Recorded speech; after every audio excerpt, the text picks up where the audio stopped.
single biggest struggle for human beings is the wish of more time. Yes, time to do the things that we love to do. Time in terms of the day. We want more time in the week, in the month, and we even want more time at the end of life. Like there's this real big struggle we have with impermanence. We don't like to think about things not lasting forever. And more importantly, we have a really hard time under-committing to things. Like we actually overcommit our schedules, our tasks, our projects, our promises to other people. So if you're listening to this, you've probably had the feeling of overwhelmed or overworked, or at the end of the day saying, I wish there was more time. I wish I could bend time like Einstein talked about in the theory of relativity. Well, you're probably not going to be able to bend time, but you're going to probably have to think about time differently. Like time can't be the constant excuse. And let me tell you, over the last 16 years, we've worked with more than 600 organizations. And I will tell you, when we survey, when we interview, when we just listen to the narrative that is talked about in companies,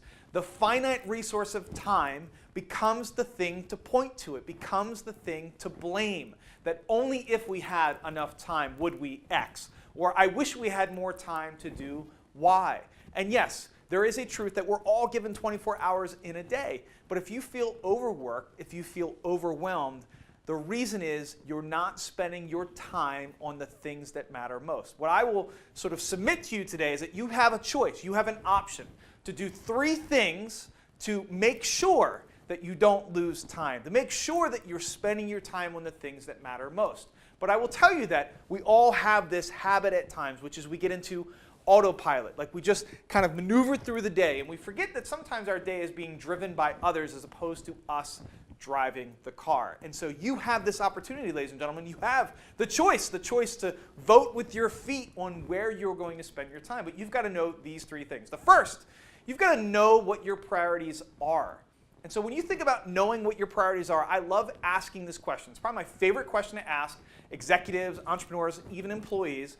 People, what are your top 3 priorities over the next 12 months? Like, can you actually answer the question?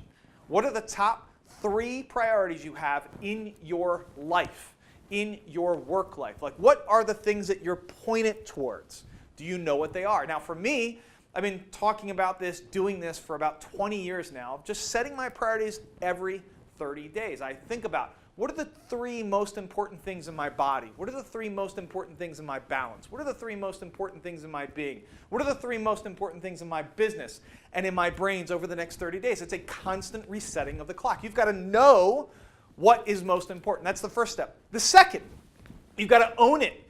You've got to own the words. Now, when I talk about this a lot with organizations is the chasm between like the talk and the actual action. Like one of the things that we pride ourselves here at Shift is that we get shit done. Yes, like we actually don't just talk a good game, we actually follow through. There's a lot of actuallys there if you're picking this up because it's not something you see all that often. Now, we all talk a good game about being great at execution or being great at like getting the work done, but doing the work is actually a value here at Shift. We believe so much in owning this priority that it shows up on your calendar. For me, it's one of these exercises that I do on a weekly basis. I sit down and I say to myself, gosh, if these are my most important priorities, how is it showing up in my schedule?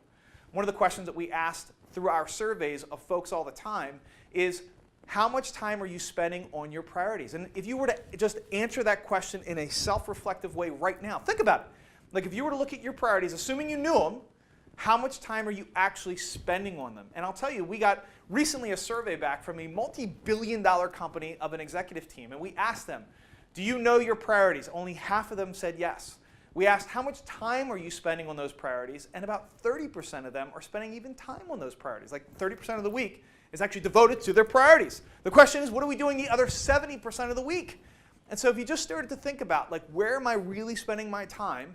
Do I know that these are my priorities? Then you can get to this third piece. So it's knowing your priorities, owning your priorities, and then actually driving them through others. Yes, driving them through others so that you're not always the only way it gets done. This is where it comes down to teaming and collaboration, but also leadership. Like you've got to have the ability to inspire others to do the things that you think are the most important. And that requires a little bit of finesse. It requires a lot of art and a little bit of science. But if you're able to know, own, and drive your priorities, you will find more time. You will, in fact, spend time, as we say here at Shift. So it's just a quick riff today because it's something that we constantly hear from you in the marketplace of, gosh, I would do all of these great things. I would even watch more videos. I would learn more. I would grow regardless, so to speak, if I had more time. Well, the reason you don't have time, ladies and gentlemen, is because you don't know, own, and drive your most important priorities. So hopefully you got the gist of the gist today, and you'll make the shifts